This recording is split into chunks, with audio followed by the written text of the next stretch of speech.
시간입니다. 제가 잠시 전에도 그런 말씀드렸는데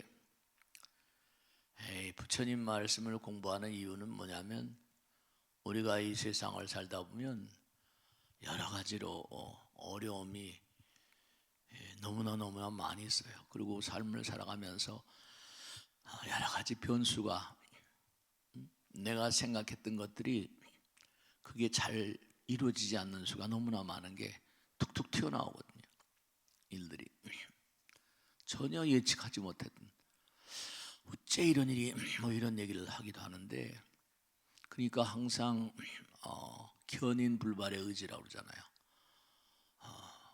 뭔가 평상시에 마음이 여유로우면 자동차나 모두 전부 다 스폰지라는 게 있잖아요. 이른바 말하면 충격을 흡수하는 그 내 마음이 멍고하니 내 마음이 많이 정말 여유롭게 되면 그러면 모든 걸 수용하는 능력도 강해져요. 그 부처님 말씀을 공부하면 공부할수록 여러 가지 변수에 대한 충격, 변수로 인한 충격 같은 걸 잘 흡수를 하죠. 수용체라고 그래요. 그 대체로 우리가 도량청정 무화의 삼보철용 강차지 이런 얘기 많이 하잖아요. 아검지성묘지는 원사자밀고, 아는 것만큼 보이는 거예요. 아는 것만큼 살 수 있어요. 아는 것만큼 참여할 수 있거든요. 모르면 불통참회라고 해서 모르면 참회도 못해요. 그러면 죄라는 건 뭐죠? 암흑이에요. 모르니까. 그러니까 여러분 이렇게 공부하는 근본적인 이유가 있는데요. 눈먼 아이가 있어요. 눈먼 자식이 있는데 눈이 멀어도 이렇게 부처님 공부를 하면 부처님 계시지. 눈이 머니까 아무것도 할 수가 없어요. 근데 눈이 먼 그런 아이가 엄마 아버지에 대한 감사로움을 알아요. 그래서 눈이 멀지만 그 눈이 멀어도 할 수 있는 일들, 그래서 이제 푼푼히 모아가지고 눈이 멀었지만 아버지 어머니 계시잖아요. 아버지 어머니에게 조그만 선물을, 아버지 생일날이, 어머니 생일날이 왔어요. 조그만 선물을 아버지 손에다가 이렇게 쥐어드릴 때 그 아버지는 어떻게 돼요? 눈먼 자식이 올리는 선물, 그래도 부모를 아는 마음 얼마나 그 감격을 하겠어요. 그 여러분이 무명중생이라고 그래요. 이렇게 부처님 말씀 공부하고 법고대통 우리가 이렇게 방송을 힘들여서 만들어가지고 방송을 하는 이유도 우린 잘 몰라요. 너무나 잘 몰라요. 그러니까 항상 그런 얘기 많이 하잖아요. 위대한 현철들은 너 자신을 알라. 그러니까 우리가 너무나 모르다 보니까 문제가 너무나 많아요. 제가 지난 시간인가 언젠가 말씀드린 적이 있어요. 똑같아요. 헬렌 켈러, 제가 어렸을 땐 잘 몰랐는데 우연한 기회에 헬렌 켈러 책을 그냥 슬쩍 옛날에 사다 놓고 책꽂이에 끼워놨는데 어느 날 그냥 보고 싶더라고요. 헬렌 켈러는 눈도 안 보이고 귀도 안, 아무것도 안 들려요. 정말로 철두철미한 문제. 근데 손은 있으니까, 몸은 있으니까 감각으로 물을 만지면 물로 인해서 정보는 눈기 코에 몸이 막혔어도 볼 수 없고 들을 수 없고 이런 말도 어느라고 말도 못하지만 뭔가 이 느낌이 있는 거예요.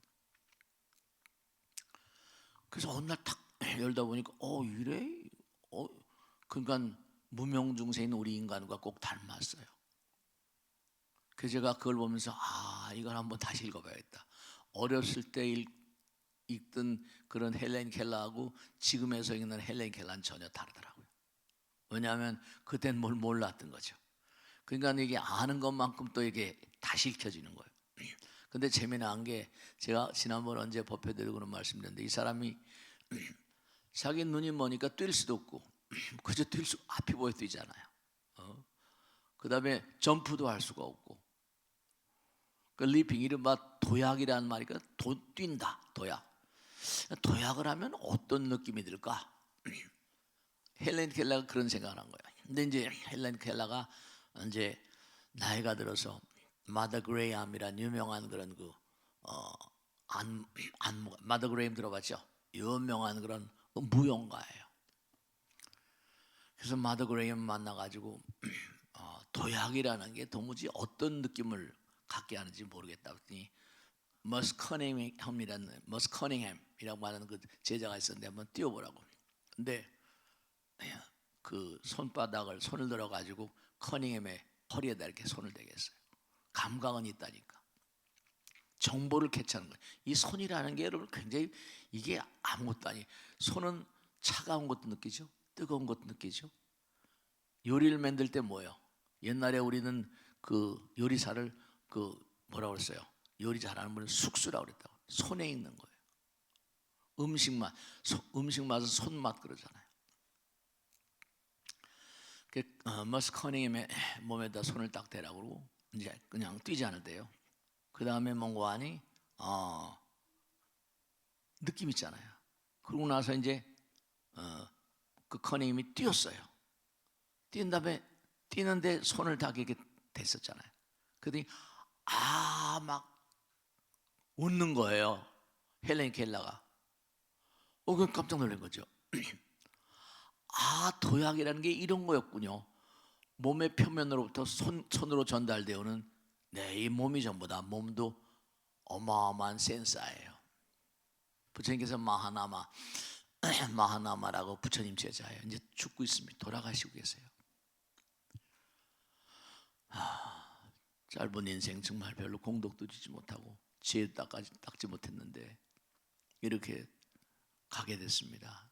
부처님께서 마하나마의 이제 임종을 지켜보시는 거예요. 마하나마야, 걱정하지 말라. 너는 평생을 두고 항상 염불 하지 않았더냐. 평생을 두고 뭐라? 나의 얘기를 듣지 않았더냐. 그리고 평생을 두고 너는 많은 사람에게 도움을 주려고 애를 쓰지 않았더냐. 네가 살아왔던 모든 날들은 전부가 다 기록에 남아있다. 마음에 걱정하지 말라. 너의 죽음은 아름다울 것이다. 이렇게 얘기합니다. 그러니까 우리가 이게 하나하나가 다 새겨져요.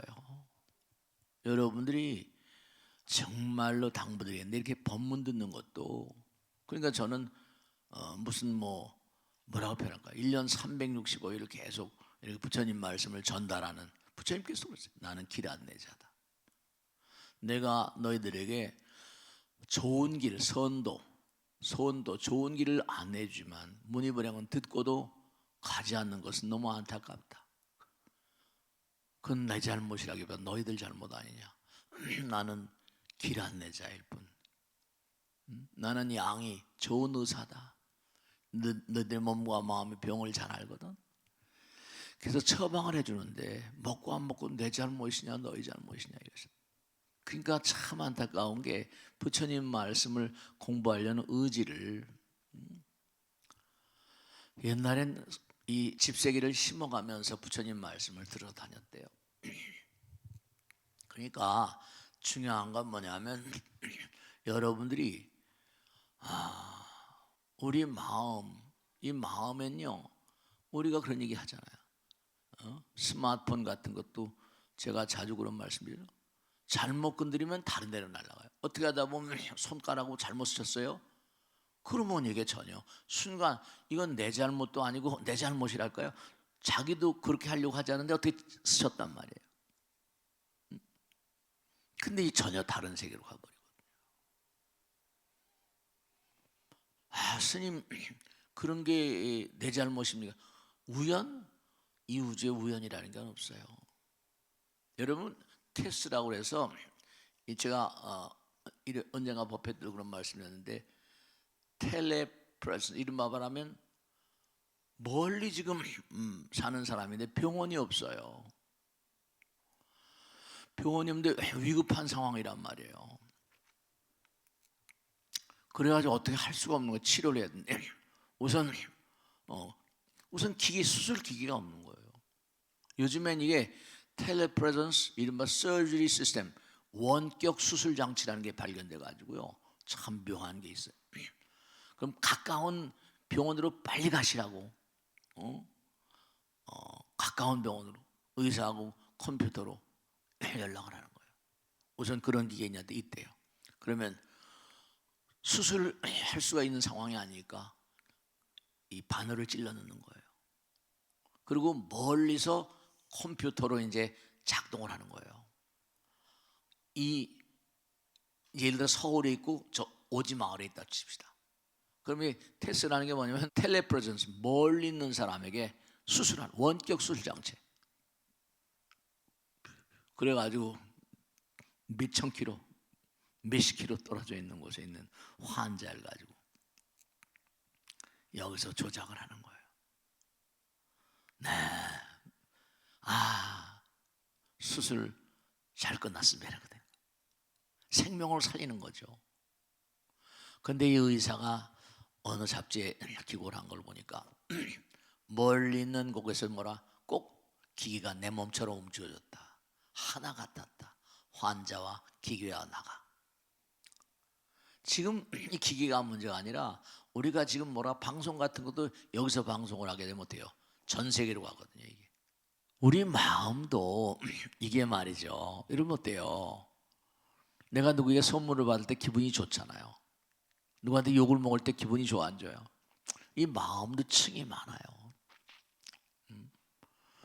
우리가 허공을 몸으로 하시는 부처님께서 이렇게 나와요. 근데 허공이냐 허공이냐 이른바 말하면 여기서 보는 허공과 극락에서 보는 허공이 어때요? 극락엔 낮밤이 없어요. 낮밤이 없다고요. 여기는 밤에는 꼼꼼하잖아요. 그 왜 꼼꼼해요? 꼼꼼하니까 밤에 잠을 자야 되잖아요. 저기 노르웨이나 핀란드, 그린란드 이쪽에 가면 뭐가 있는 거니? 백야 아세요? 백야가 뭐예요? 이른바 말하면 해가 이른바 90도 해가 이제 뭐냐면 지질 않는 거예요. 그런 때가 6개월간 있다는 백야가 밤에 꼼꼼하질 않아요. 카텐 치고 막 이렇게 자야 돼요. 거기는 해가 6개월 동안 그냥 떠 있으니까 밤에 잠자는 게 고역이에요. 거기요. 안 자면도 그 다음날 활동을 못 하잖아요. 그게 고장이 잘 나잖아요. 근데 정말로 우리보다 다른 차원의 기계들, 육신도 또 다른 차원의 어떤 육신들. 그러면 이건 잠을 안 자도 극락이라는 세계는 낮밤이 없대요. 여기도 백야라는 게 있는 판인데, 근데 우리는 밤에 잠을 안 자면 병나요. 그러니까 이게 별나라도 이 차원이 다 달라요. 별나라도 우리가 사는 별나라 제대로 mon고하니 활용을 못 하잖아요. 캄캄한 밤, 암흑물질, 블랙머티리얼스, 이 천체 물리학에는 캄캄한 밤, 하늘이 캄캄한 게 아니에요. 지구가 가리니까 캄캄하지. 근데 지구가 태양을 가리지 못하면 90도로 딱 이렇게 되면,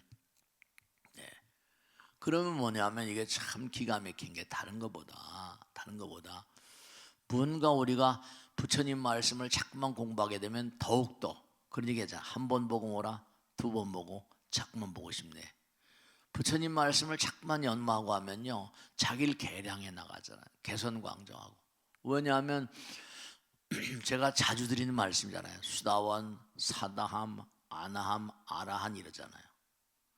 그 수다원이 되면 명임대 이무소입이라 수다원이 되면 성자의 반열에 올라선 거예요. 제가 항상 드리는 말씀입니다. 근데 여러분들 저는 성자가 아니잖아요.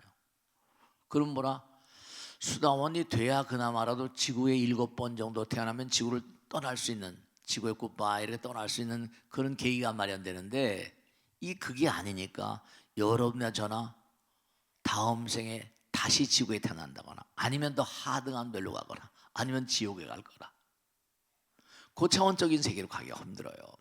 도리천이다, 사왕천, 도리천이, 아마천 이런 별나라들은 이게 언감생심인 거죠. 그 왜냐? 공부를 안 하니까.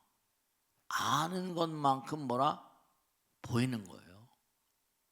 아는 것만큼 참여할 수 있고, 아는 것만큼 생각이 깊어지는 거예요. 아는 것만큼, 그러니까 아는 것만큼 살아요. 아는 것만큼. 그렇게 돼 있거든요. 부처님 말씀에 따라 찰나찰나. 지난번에 읽어드렸잖아요. 너무 재미난 얘기니까 한 번만 더 읽어보겠습니다. 정말로 날마다 변하는 것이고 달마다 변하는 것이고 찰나찰나 생각하는 사이조차 찰나찰나 생각하는 조차 변해가는 거예요. 그 중요한 건 여러분이 시간이라는 건 무관히 찰나찰나마다 생각이 일어나거든요. 생각이 시간이에요. 기억, 그 찰나찰나마다 보고 듣고 생각하는 게 기억이 나는데 기억이 그러니까 격하게 쫙 이렇게 정리가 되는 거예요. 그러니까 초등학교 때 기억하고 중학교 때 기억이 달라요. 그러니까 우리가 매일매일 삶을 살아가면서 우리가 사는 별, 또 다른 별, 무량한 별들이 있어요. 우린 불교에서 그게 다 나오잖아요. 우리가 사는 별마다 여기도 지금 1년 내내가 뭐예요? 백야, 낮은 그런 지역이 있잖아요. 그러면 여기도 그런 판인데 낮밤이 없는 찬연한 별들이 얼마나 많겠어요.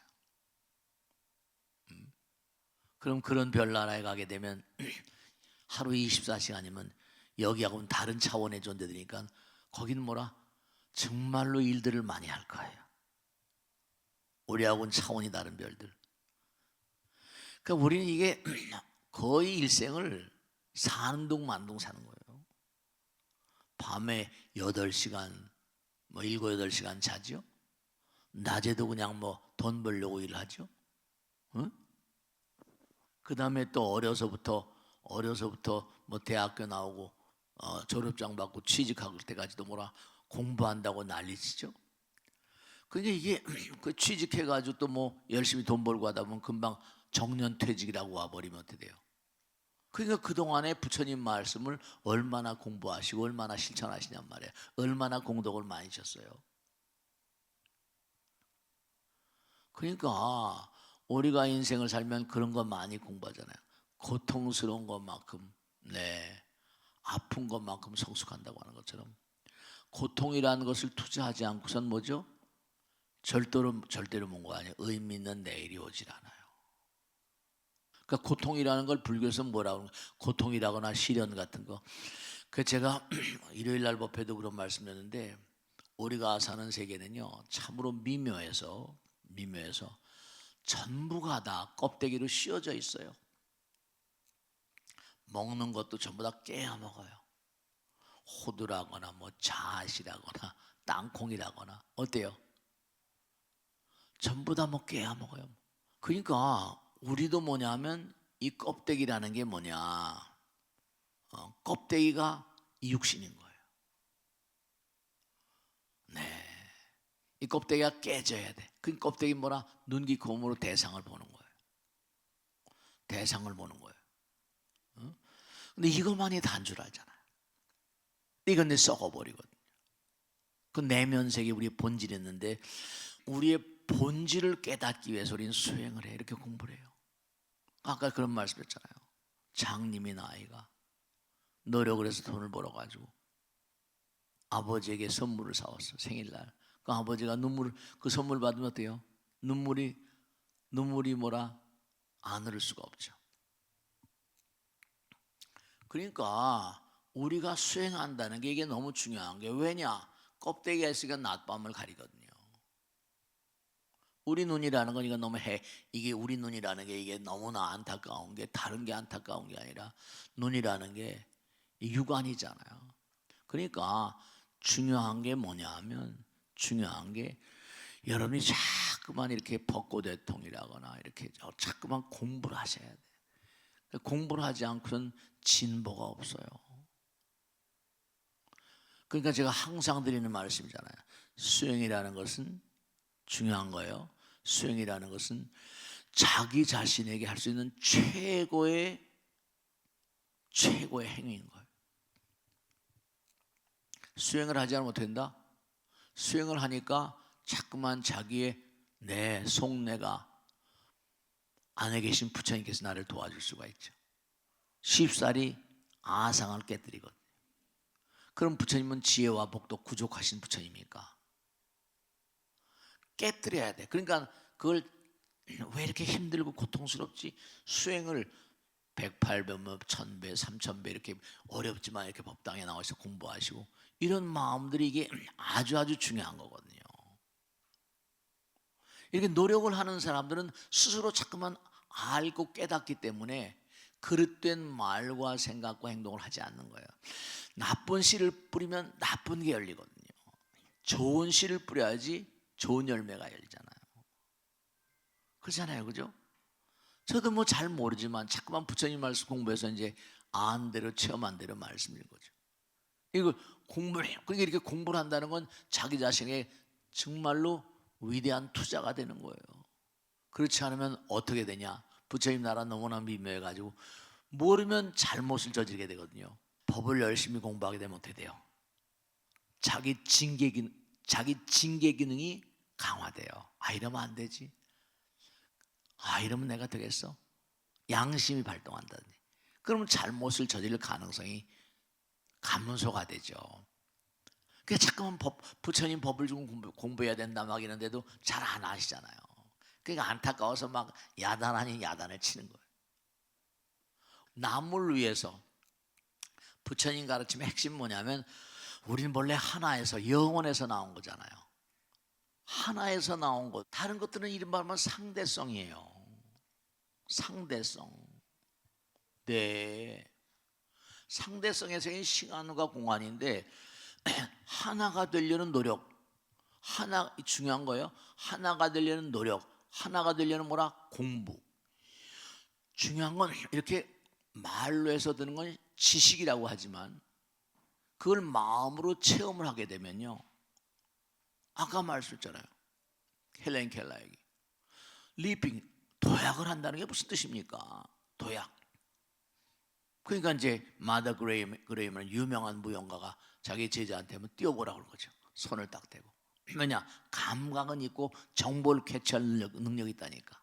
그러니까 손을 옆구리에다 대고 있다가 가만히 있는 거죠. 뛰는 거예요. 뛰 뭐라? 뛰고 보니까 이런 거군요. 그 사람 몸의 근육에 그죠? 여러분 저이 근육 얘기 나오다 보니까 말씀했는데 오기스 로댕 같은 사람 있잖아요. 유명한 조각가잖아요. 이 사람은 생각하는 사람을 조각하는데 그게 아주 걸작이라고 그러잖아요. 근데 여러분 로댕이라는 사람이 어떤 사람인지 아세요? 그 사람의 작품 보면요 다 웅크리는데 근육의 모양 그냥 하나하나 코의 어떤 선 조각을 말이죠 정말로 표현할 수 없는 조각의 모양, 손의 모양, 어깨 모양 이게 그냥 두리뭉술이 만드는 게 아니에요. 생각하는 사람 그 자체가 돼가지고 자기 온몸을 감질하는 거예요. 하나가 되는 거예요. 하나가 될 때 삼매경 모든 방면이 마찬가지예요. 하나가 될 때 부처님의 힘이 나오거든. 정시 일도가 돼야지 하사불성이 되는 거거든. 근데 정말 중요한 건 뭐냐? 제가 지금 말씀대로 내 생엔 우리 또다시 만나요. 물론 어떻게 만날지 모르겠지만은 왜냐하면 그렇게 돼 있어요. 이렇게 제가 자주 이렇게 한 법당에서 수많은 별나라 가운데 지구란 별에 태어나서 대한민국에 태어나서 능인선에서 만난다는 게 이게 우연 같으세요? 그 다음 생에 또다시 만나기 때문에 중요한 게 뭐냐면 껍데기를 보는 눈, 눈기 콧몸 이걸 갖다 이제 뭐라고 하면 우리가 뭐냐면 안식이식 비식 그러잖아요. 안, 이, 비, 설, 신. 아까 몸도 어마어마한 촉감 그러죠? 촉감? 이 촉감이 있어요. 감지. 그러니까 잊지 마시고 오늘 말씀이 뭐냐면 제가 서두에 뭐로 말씀 시작했어요? 백야라는 거. 우리는 이렇게 덩어리가 전 육안 중요한 게 뭐냐면 점점 시들어가는데 이 육신을 정말로 의미롭게 공덕주의 길을 가셔야 돼요. 자, 오늘은 그러니까 오늘은 부처님 말씀대로 우리가 삶을 도모하면서 정말 본질의 세계, 아까 여러 가지 말씀했어요. 우리의 시간은 바로 뭐라? 생각, 기억이 시간이에요. 다음 시간에는 우리 어떤 마음의 세계도 층이 있어요. 마음의 세계에 대해서 좀 더 진지하게 좀 얘기를 하도록 하겠습니다. 자, 오늘 여기서 마치겠습니다. 다음 주에 다시 뵙겠습니다. 고맙습니다. 감사합니다. 네.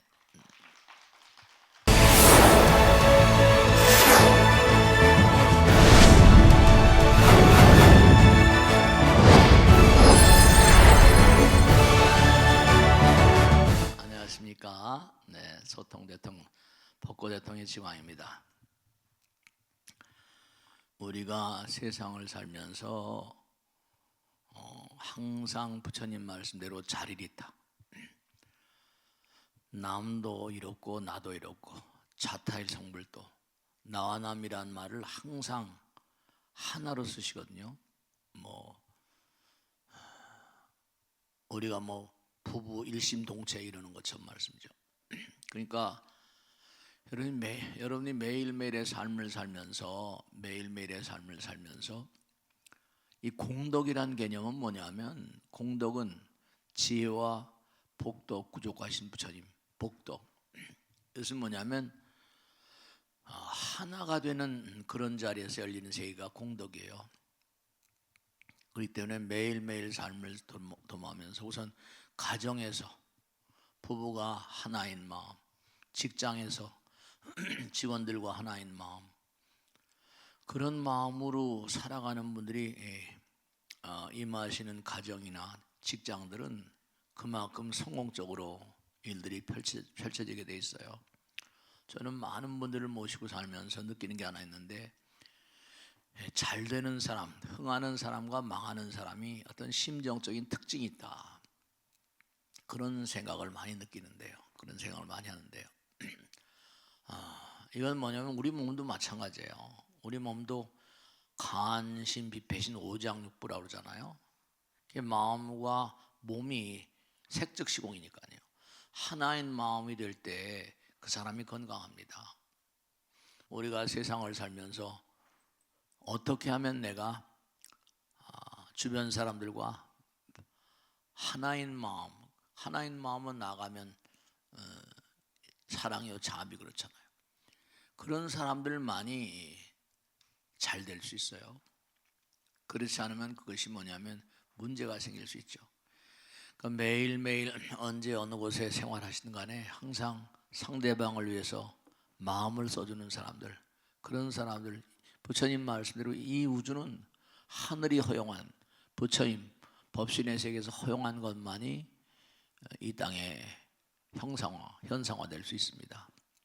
항상 그런 마음을 가지시고, 내가 어떻게 하면 잘 될까 이런 생각하지 마시고, 내가 어떻게 하면 남들에게 보탬이 되는 삶을 살까, 그러면 그게 분명히 성공의 길목을 달려갈 수 있습니다. 자, 그러면 오늘 또 질문을 받아가면서 좋은 시간을 갖도록 하겠습니다. 자, 질문해 보세요. 네. 인공지능이 인간처럼 생각을 하고 선택을 하는데요. 그렇다면 인공지능 AI가 업이 생긴다고 볼 수 있을까요, 스님? 요즘에 인공지능 얘기가 신문지상이나 보도지상이나 어디나 다 항상 등장하는데요. 인공지능. 어쨌거나 간에 그것이 앞으로 어떤 상황이 전개될지는 알 수가 없어요. 업이라고 하는 개념을 보면요, 업이라고 하는 개념은 이게 말과 생각과 행동, 이게 삼업이거든요. 근데 업이 나오는 어떤 그런 메커니즘을 보면 업은 마음에서 나온다고 그래요. 마음, 인공지능이 마음이 있느냐 없느냐, 지금까지 인공지능이 마음이 있다고, 마음이 생긴다고 그렇게 나온 얘기는 없거든요. 업이라고 하는 건 지은 대로 받는 건데, 업도 뭐냐면 이숙관이 등등 해가지고 씨를 뿌리면 씨를 뿌린 게 금방 뭐가 되는 그런 건 아니잖아요. 씨를 뿌리게 되면 그것이 뭔가 하니 햇살을 받고 땅에 영양분을 뭔가 끌어들여 가지고 자라잖아요. 자라서 꽃이 피고 뭐라 그 다음에 열매가 열린단 말이죠. 그게 내가 말을 한다고 그래가지고 금방 그렇잖아요. 그 친구가 뭔가 하면 부정적으로 생각한다고 저 친구 저렇게 말을 멋들었게 하지 이런단 말이죠. 근데 그게 이제 뭐냐면 당장은 뭐 그럴 수도 있어요, 그죠? 말을 뭐라 함부로 하니까 싸대기 올라가는 수도 있고 그것도 이제 순간으로 일념즉시 무량겁이니까. 근데 중요한 건 뭐냐면 이거 마음이 있는 존재들이니까 마음 있는 존재들이니까 말과 생각과 행동이 이제 씨가 돼가지고 그게 이제 인과 응보 그러잖아요. 응보. 근데 물론 인공지능이라고 하는 것도 뭐냐면 그것이 행동을 합니다. 그리고 인공지능이 말을 해야 안 해요? 말을 해요. 근데 그건 인공지능 자체의 문제라기보다 인공지능을 이른바 말하면 그렇게 만든 자들, 그죠? 만든 자들, 인공지능을 제작한 자들, 그러니까 업이 생긴다. 예를 들어서 이제 인공지능이 뭐라고 말하면 내가 이제 행동을 하잖아요. 뭐라고 말하고. 근데 대체로 보면 인공지능이 업이 생기느냐 안 생기느냐. 그리고 또 하나는 뭐냐면 그런 건 있을 수 있어요. 그게 뭐냐면 로봇에도 불성이 있을 수 있다. 이렇게 얘기하는 사람도 있어요. 그 옛날에 알파고 있잖아요, 그죠? 알파고도 뭐냐면 이세돌 선수하고 싸우는데 이겼잖아요, 그죠? 그러면 뭔가 인간을 능가하는 뭐가 있지 않냐? 근데 사실은 우리가 중요한 게 이 두뇌라거나 이 세계는 어떤 측면이 있는 거 아니? 알파고의 경우를 보면 전 지구에서 벌어졌던 모든 바둑의 어떤 그런 아마 그런 게 있나 봐요. 바둑을 넣으면 이제 바둑의 기보가 나오잖아요. 그걸 수백만 판을 다 공부를 했다는 거예요. 수백만 판을 하면서 이제 수학적으로 뭔가를 뭐 연구를 했겠죠. 결국은 업이라고 하는 것은 뭐냐면 따르마라고 하는 건 뭐냐면 그 사람이 어떤 그런 아상 이른바 업장소멸 얘기하잖아요, 그죠? 업을 소멸시키려면은 이게 아상이 있어야지 업을 짓고 욕망, 선업이 있고 악업이 있는데 뭐 원력이라거나. 근데 그 인공지능은 욕망이 있을까? 시킨 대로 어떤 정보를 집어넣어서 하잖아요, 그죠? 물어보면 대답은 잘해. 물어보면 대답은 잘하는데 그게 과연 의식이 있느냐 없느냐. 이제 지금 현재 단계로는 뭔가 아니 뭐 앞으로는 그런 얘기를 많이 해요. 얼마 지나게 되면 사람처럼 말하고 생각하고 행동하는 그런 인공지능이 나올 것이다. 그 싱귤라리티 특이점이 온다. 뭐 레이 커즈와이라고 하는 유명한 그런 연구자는 그런 얘기했는데 우리가 지금도 인공지능을 잘 몰라요. 연구를 열심히 하고 있지만 만들긴 만드는데 이것이 그렇잖아요. 사람들도 보면은 도저히 저 친구가 왜 저래? 그런 거 있잖아요, 그죠? 육조단경 부처경에 나오자면 일념 미즉 중생 일념 오직 그래 이른바 말한 깨달은 자와 깨닫지 못한 중생, 부처와 중생의 차이는 한 생각 차이라는 거죠. 정보를 많이 수집하다 보면 그게 이제 인공지능이 무슨 짓을 할지 모르겠는데 그렇다고 인공지능에 무슨 업장소멸이 있을 수 있는 것도 아니고 하여간에 중요한 건 뭐냐면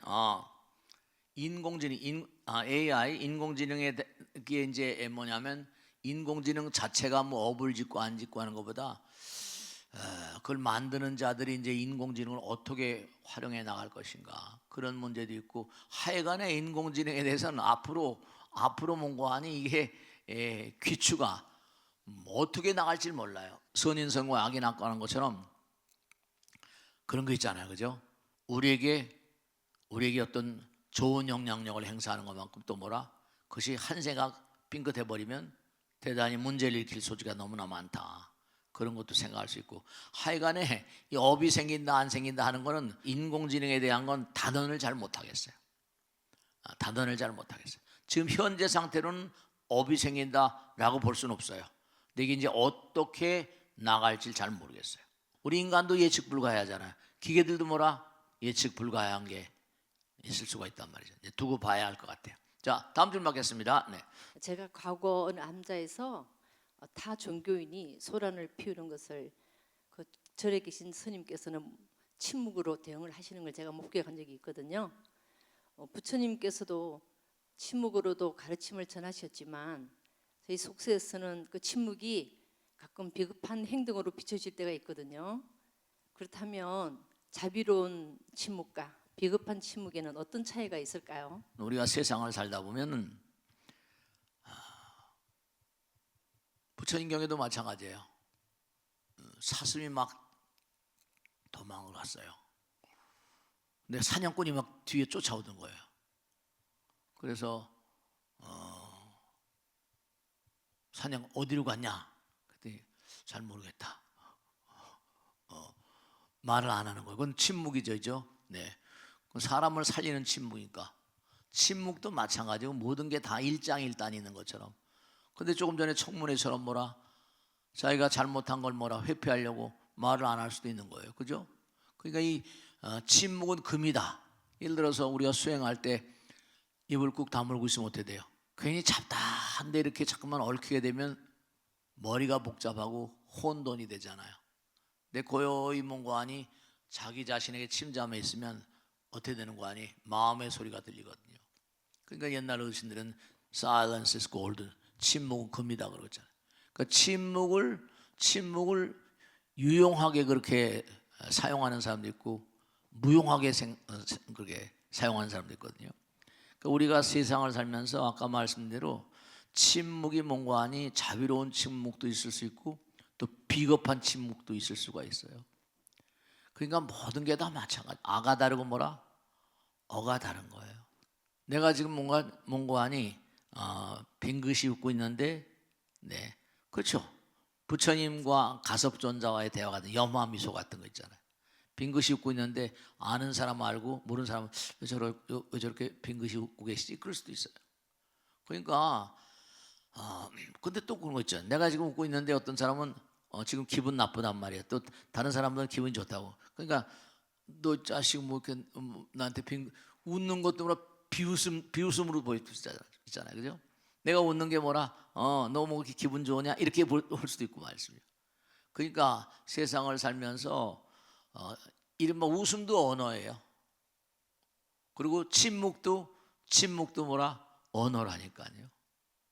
그렇잖아요. 말 안 할 수 침묵은 금이다는 것처럼 침묵을 지키면 저 친구가 뭐 말을 안 하는구나. 예를 들어서 무뚝뚝함이라는 건데 무뚝뚝함 말수를 별로 많이 그렇게 행동하지 않는 분들. 그러니까 세상을 살면서 이른바 말하면 항상 부처님 나라 결국은 뭐냐 이 말이라는 거 잘 쓰게 되면 말은 뭐라 이게 진실의 문이고 광명의 문이지만 말을 잘못하면 뭐라 재앙의 문이기도 하잖아요. 그러니까 침묵이라는 것도 마찬가지로 언어라고 한다면 침묵을 잘 쓰면 황금 같은 천금 같은 가치가 있을 수 있고 침묵을 잘못 쓰면 뭐라 또 그 사람에 대한 어떤 부정적인 평가가 내려질 수 있고 그렇단 말씀이에요. 그러니까 그거는 이제 그 사람 마음에 달려 있는 거니까. 그러니까 우리가 어떤 상황마다 너 말해 왜 이렇게 말 안 하냐 말 좀 해봐 막 이러잖아요. 그죠? 답답한 거. 근데 그 사람에게 그러니까 뭐 재판하고 뭐 할 때 당신은 침묵할 권리가 있으며 뭐가 있습니다 이렇게 하잖아요. 그죠? 그러니까 말 안 하고 싶으면 말 안 하는데 말이죠. 근데 강요하고 그러니까 항상 조사받을 때 계속해서 수사관들이 뭐라 막 뭐 침묵을 하고 있으면 뭐라고 막 그러잖아요. 별의별 짓 다 하고. 그러니까 우리가 세상을 살면서 중요한 것은 마음이라는 게 본래 우리가 지금 이렇게 이 세상을 살지만 말은 사실은 뭔가 하니 하등한 세계 하등한. 왜냐하면 예를 들어서 생각해 보세요. 내 마음에 있는 걸 말로 다 표현할 수 있어 없어요? 제가 언젠가도 말씀했죠. 평화라는 단어를 들으면 느끼는 어떤 세계 있어 없어요? 평화란 단어가 주는 어떤 마음의 어떤 세계죠. 그다음에 불안. 들으면 또 마음.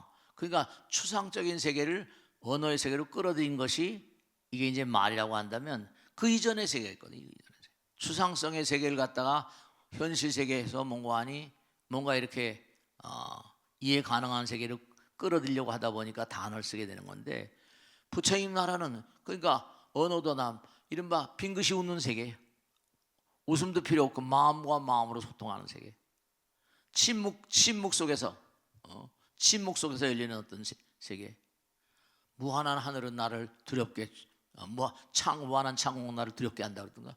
창공은 아무 말도 안 하는데 괜히 왜 내가 두려울까? 두려운 마음이 있으니까. 부처님 가르침은 언어도단 말이 끊어진 세계예요. 심행점을 마음으로만 간파할 수 있는 세계니까. 그러니까 침묵을 가지고 무슨 이렇쿵저렇쿵 한다는 건 좀 그렇지만은 우리가 실례로 침묵을 활용한 사람도 여러 있을 수 있잖아요. 그죠? 부처님 세계도 우리가 텔레파시라는 것처럼 말이 필요 없는 그런 세계. 우리가 알고 있는 말의 세계는 이건 사실은 솔직히 말씀드리면 좀 하등한 세계라. 마음의 나라는 마음으로 소통하는 거지. 그죠? 네, 그러니까 이 침묵을 이렇게 나누고 저렇게 나누고 하는 것보다 침묵도 뭔가 하니 가치로운 침묵이 있을 수 있죠. 자, 다음 질문 받겠습니다. 네. 모든 것은 마음이 만든다고 하지만 실제로는 사회 구조나 타인의 행동이 나를 괴롭히기도 합니다. 이런 외부의 고통까지도 내 마음이 만든다고 볼 수 있는지요? 환경과 그 다음에 인간. 알렉산더 폰 훔볼트 유명한 그 환경 생태학자가 있어요. 훔볼트라는 사람은 mankind is the animal of environment. 인간은 환경의 동물이다 그래요. 근데 또 마찬가지로 인간은 환경의 동물이니까 환경이 인간으로부터 그렇게 만들어지기도 해요. 그래 안 그래요? 네, 환경. 예를 들어서 밀림의 왕국 이런 영화 있잖아요. 아프리카 셀렌게티인가 이런 그 야생에 이 사자를 가만히 연구한 학자들이 있어요. 근데 사자는 왜 이렇게 털이 북실북실하고 아주 좀 권위 있게 생겼잖아요, 그죠? 근데 사자들을 가만히 연구하고 보니까 정말로 사자들이 밀림의 왕처럼 사자답더라는 거예요. 왜냐하면 한번 울면 한번 소리 지르면 백수의 제왕이니까 그냥 조용해지는 거잖아요. 그러니까 사자가 될 수밖에 없는 업이 있으니까 사자가 된 거 아니에요, 그죠? 그러니까 중요한 건 뭐냐면 인간이 환경을 만들고 인간은 환경의 동물이다 하는 건 보면 중요한 게 그 자리에 떨어졌다. 화음에 이런 게 나거든요. 사과 나무에 사과가 열리고 배 나무에 배가 열리는 것처럼 중생들이 지은 업에 따라서 태어나는 별이 다르대요. 태어난 별이 다르고 태어난 나라가 다르고 종족이 다르고 태어나는 엄마 아버지가 다르대요.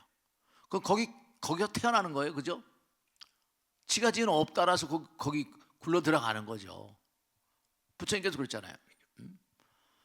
제자가 묻습니다. 사람이 죽으면 뜬다고 하는데 뜨는 이유가 왜입니까? 그랬더니 부르는 데가 있어. 부르는 데가 있대요. 그 뉴턴에게도 마찬가지예요. 가만히 공원에 앉아보니까 사과가 똑 떨어지는 거죠, 그죠? 그거 왜 떨어져요? 끄는 데가 있으니까. 지구 중력이 끌잖아요. 그래 안 그래요? 그러니까 지구가 달도 끌어당기겠구나. 끄는 데가 있는 거예요. 환경과 인간과 모든 만상들은 그게 전부가 다 상호, 그냥 하나가 아니라 지은 바 업 따라서 따라다니는 거예요. 그러니까 내가 환경이라는 게 내가 환경을 만들지도 않는데 그런 얘기하면 곤란한 거예요. 이 광활한 우주는 우리가 알 수 없는 정말로 무서운 법칙이 하나인 법칙이 적용된다는 거예요. 하나인 게 진리지. 법인 거예요. 저절로. 절로 나절로 너절로. 여러분 이 자리에 어떻게 오셨나? 이것도 나절로 너절로예요. 오늘 아침에 뭐가 일어나니까 오늘 법당에 가볼까 이런 거. 그러니까 여러분 중요한 게 뭐냐면 좋은 마음을 자꾸만 쓰면 좋은 마음대로 좋은 대로 굴러가는 거예요. 나쁜 마음을 쓰면 나쁜 마음 쓰는 대로 저절로 굴러가는 거예요. 그죠? 사자도 몽고 아니 하는 짓이 몽고 아니에요. 사자는 뭐라? 꼭 자기가 먹는 양만큼만 사냥한대요. 그 새끼들 나면 되죠? 너는 앞으로 백수의 제왕이 돼야 돼. 그 사자가 사자 새끼들 키우는 거 보면 사자의 면모를 알 수 있잖아요. 새끼를 딱 나면 지 끌고 올라갑니다. 어디로? 천길 만길 낭떠러지 꼭대고 올라가요. 그래서 몇 마리 새끼 난 걸 발로 툭툭 절어서 그 낭떠러지 천길 만길 낭떠러지 떨어뜨린다니까요. 와, 그리고 어슬렁어슬렁 걸어서 다시 내려와가지고 상처나거나 뭐라 뭔가 걷지 못하거나 불구자가 되면 물어서 거기 죽여버립니다. 그리고 자기 따라서 걸어오는 녀석들만 데려오는 거예요. 정말 사자다운 거죠. 너는 백수의 제왕이 되려면 넌 안 되겠다. 자기 새끼로 낳았는데도 그렇게 죽이잖아요. 진짜 사자다운 거죠. 근데 자기가 자기 새끼 죽일 때 마음이 편안하겠어요? 아무리 보라도. 그러니까 항상 부처님 말씀대로 사는 그런 삶이 우리의 삶. 그러니까 우리가 공부를 안 하면 아까 말씀했죠. 저절로 죄의식을 느낍니다. 저절로. 왜냐 우리 마음 가운데 부처님 계시니까. 그러니까 우선 하여간 열심히 공부하고 볼 일이에요. 부처님 시킨 대로 할 일이고 하고 해볼 일. 자작자수야. 자업자득이고. 그러니까 아는 자들이 뭐라? 그냥 많은 사람을 긍휼하게 그냥 포용하고 아는 자들이 자비로운 마음으로. 그러니까 우리가 세상을 살다 보면 어려운 일이 오면 어려운 일이 온 대로 극복해야 되고 쉬운 일이 오면 또 쉬운 일대로 그냥 나가는 거고 그냥 끊임없이 우린 영원한 그러니까 우리 마음 가운데 중요한 마음 있잖아요. 항상 뭔가 열심히 공부해야 된다. 여기 중요한 건 뭐라? 공부를 안 하는데 공부를 안 한 친구들 공부를 해야 된다는 걸 알아요.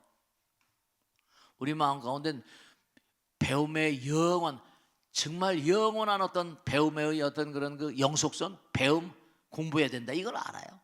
우리가 몸과 마음을 더 열심히 뭐라? 그냥 열심히 공부하고 정진하는 거예요. 부처님의 대명산 정진. 자, 함께해 주신 여러분 감사드립니다. 다음 주에 뵙겠습니다. 대단히 감사합니다.